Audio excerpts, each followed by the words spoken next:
This file, from a rainy August night in 2004, brings us to the rural outskirts of Chipley, Florida, where a late-night disturbance led to an encounter that would forever change how one resident viewed their peaceful country home. You're browsing the Cryptid Archives, narrative short stories based on real cryptid encounters, presented by Cryptids Across the Atlas. The Thing at the Window. Living in Washington County means learning to read the language of the land. Out here, where the asphalt of Highway 77 gives way to dirt roads and timber stands, you develop a sixth sense about your surroundings. The locals speak in knowing tones about the things they've seen in the woods, stories passed down through generations about creatures that don't appear in any wildlife guidebook. I used to dismiss those tales as country folklore, the kind of stories that grow taller with each telling. That was before that rainy night in August. I'd bought my little piece of Florida paradise 5 years earlier, drawn by the promise of solitude and the gentle rhythm of country life. The property wasn't much, just 12 acres carved out of old timberland, with a double-wide trailer set back from the road and a few outbuildings that had seen better days. But it was mine, and more importantly, it was enough space for my horses. The previous owner, an elderly widow named Martha Jenkins, had warned me about strange happenings on the property. She'd spoken in that peculiar way old-timers do when they're trying to tell you something important without saying it outright. "The horses don't like the back field some nights," she said, her weathered hands wrapping around a mason jar of sweet tea. "Especially when the moon's dark." I'd nodded politely, chalking it up to the kind of superstition that seemed to grow wild in these parts, right alongside the Spanish moss and wild blackberries. My small herd had grown from 2 to 5 over the years. Belle, my quarter-horse mare, was the matriarch. 16 hands of pure intuition wrapped in a copper-colored coat. I'd bought her from a ranch in Georgia, and from the moment she stepped onto the property, she'd appointed herself guardian of our little horse family. There was Doc, a retired roping horse with more sense than most people I knew. Lightning, a young paint with more spirit than brains. And the twins, Sugar and Storm, matching gray Arabians that moved like smoke in the morning mist. Horses, I've come to learn, are nature's finest alarm system. They know things before we do, sense things we can't. Each horse has its own personality, its own way of responding to the world around it. Belle was particularly attuned to our regular visitors. The deer that crossed the backfield at dusk, the occasional coyote testing boundaries, even the neighbor's dog that sometimes wandered too close to the fence line. I'd learned to distinguish between her different alerts, the subtle variations in her warnings that told me whether to grab my rifle or just shine a light. The first hints that something wasn't quite right on my property came during the winter of 2003. The horses had started avoiding that back corner of their pasture, where the field met the dense stand of slash pines that stretched all the way to the Chattahoochee River. I'd find them bunched together in the morning, sweating up like they'd been running all night. Sometimes walking the fence line, I'd find strange impressions in the soft ground. Too big for a bear and too wide for a human. Old Man Johnson, who ran the feed store until his passing late spring, had listened to my concerns with some knowing eyes. He'd been in Washington County his whole life, and his father before him. "Them tracks," he'd said, measuring out my weekly order of sweet feed. "They show up every few years, always after big rains and always near water." He'd paused then, weathered hands resting on the counter.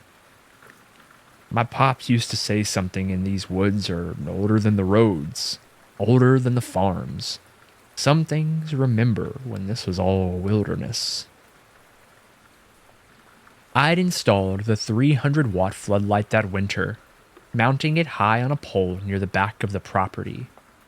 It was the kind of industrial-grade illumination that could turn night into day at the flip of a switch. The horses seemed to appreciate it, and for a while, the strange occurrences subsided. That's why, when their behavior changed on that Sunday night in August, I noticed immediately. The rain had started around sunset, one of those typical Florida summer storms that roll in like Judgment Day. By 9:30 p.m., it was coming down in sheets, the kind of deluge that turns the air thick with that peculiar mix of rain and pine that defines southern storms. If you're from here, you know what I mean. Lightning occasionally illuminated the clouds in brief, brilliant bursts, followed by thunder that seemed to shake the very ground. I was settling in for the night, the TV murmuring some forgettable program, when I heard it. Above the steady drum of rain on the metal roof came the unmistakable sound of distress from my horses. Not their usual night sounds, but something different, something far more urgent. Belle's warning was unlike anything I'd heard from her before. It wasn't the sharp, clear alarm she gave for predators, nor the nervous energy she showed during storms. This was something new. A deep, chest-rumbling sound that seemed to vibrate through the humid air. The other horses had bunched together, moving as far from the tree line as their enclosure would allow. Even Doc, usually unflappable in the face of danger, was showing white around his eyes. Living in the country, you learn to recognize different kinds of trouble. There's the casual disturbance of a passing car, the focused attention when the coyotes prowl the perimeter, and then there's this. A kind of electric tension that raises the hair on the back of your neck. The kind of tension that reminds you that humans haven't always been at the top of the food chain. I made my way to the trailer window, my hand automatically reaching for the switch to the floodlight. The beam cut through the curtain of rain like a spotlight, transforming the darkness into a brilliant stage of silver droplets. The light caught the horses first, 5 distinct shapes huddled together, their ears prickled forward, their bodies rigid with attention. They were all facing the same direction, staring intently at something just beyond their line of sight. And then I saw it. 30 feet from my window, directly in front of me, was something that shouldn't even exist. At least not in Florida. Well, not anywhere. The creature's height was the first impossible thing I registered. Towering and solid, its form unmistakably bipedal. The rain seemed to part around it, running in rivulets down its massive frame, matting its dark fur into distinct patterns. Its shoulders were broader than any man's, its arms longer than they should be, hanging with a kind of casual strength that spoke of immense power held in reserve.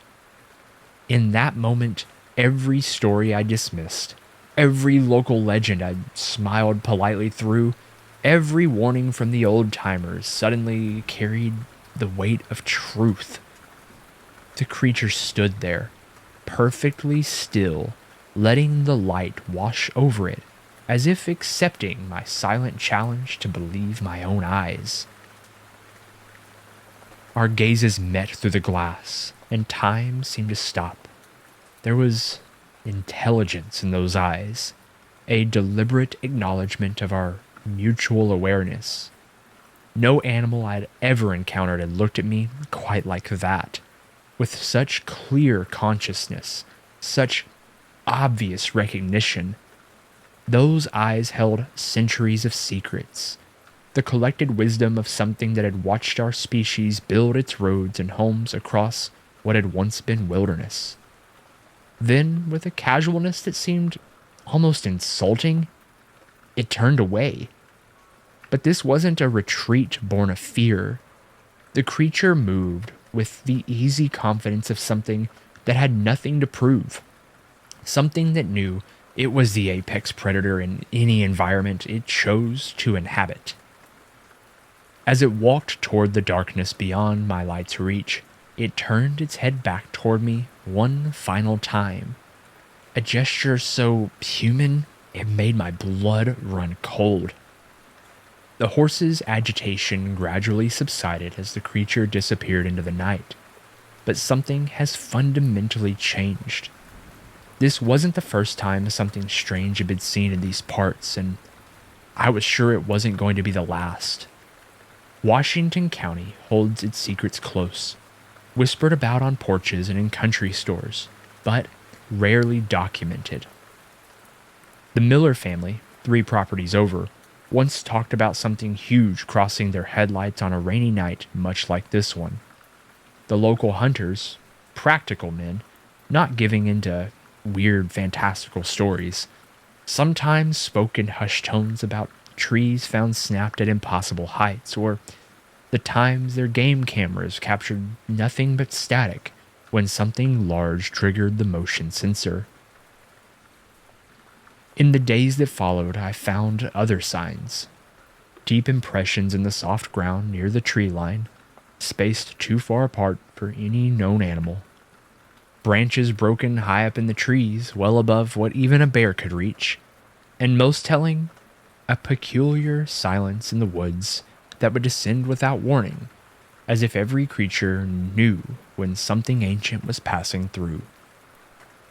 That rainy night in 2004 marked me as one more witness to something that stalks the edges of our understanding, something that walks upright through our forests and fields, watching us through windows on stormy nights, as casual in its observations as we are unsettled by its existence. The encounter changed how I view my little piece of country living. The property no longer feels entirely mine, more like something shared with an ancient presence that occasionally reminds us of its claim to the land. I've kept the floodlight on since then, though sometimes I wonder if I really want to see what it might illuminate on another rainy Florida night. Bell still gives that peculiar warning sometimes, always on those wettest nights. Always when the clouds hang low and heavy over the pines. The other horses still bunched together in that far corner of the field, their bodies tense with memories. On those nights, I leave the light off, and we all pretend we don't know what's out there in the darkness, watching and waiting for an invitation that will never come. These days, when new folks move into the area and dismiss the old stories of country folklore, I just smile and nod. Some truths are better learned firsthand on dark, rainy nights when something impossibly large moves through the timberlands, reminding us that wilderness isn't just a place. It's a memory that walks on 2 legs through the Florida rain. This short story was based on an encounter originally documented by Oregon Bigfoot. Links to the original encounter, along with our other cryptid content, can be found below. And how would you interpret this creature's reaction to being suddenly illuminated by that floodlight? Instead of fleeing or showing aggression, it simply stood its ground, made eye contact, and walked away with that backwards glance. What does this calm behavior in the face of direct human observation tell us about these beings? Share your thoughts in the comments below, and while you're there, don't forget to hit that follow button. If you enjoy this encounter, please consider leaving an honest review. It helps other cryptid enthusiasts find these stories of the unexplained. And remember to keep your eyes open. You never know what you might see just on the edge of the road.